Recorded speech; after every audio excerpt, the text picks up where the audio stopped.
Hello guys, welcome to my channel.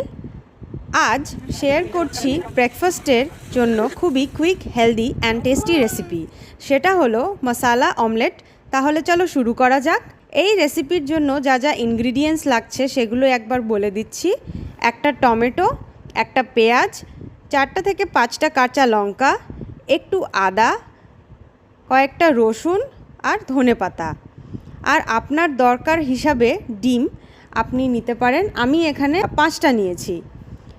এবার সবজিগুলোকে কুচি কুচি করে কেটে নিয়ে ডিমগুলোকে ফেটিয়ে এক এক করে পেঁয়াজ, টমেটো, আদা, রসুন, লঙ্কা, ধনেপাতা দিয়ে তারপর 1 চামচ লবণ আর 1 চামচ লঙ্কা গুঁড়ো, 1 চামচ জিরে গুঁড়ো দিয়ে ভালো করে মিক্স করে নেব। তারপর প্যানে তেল গরম করে ডিমের ব্যাটারটা দিয়ে ভাজবো।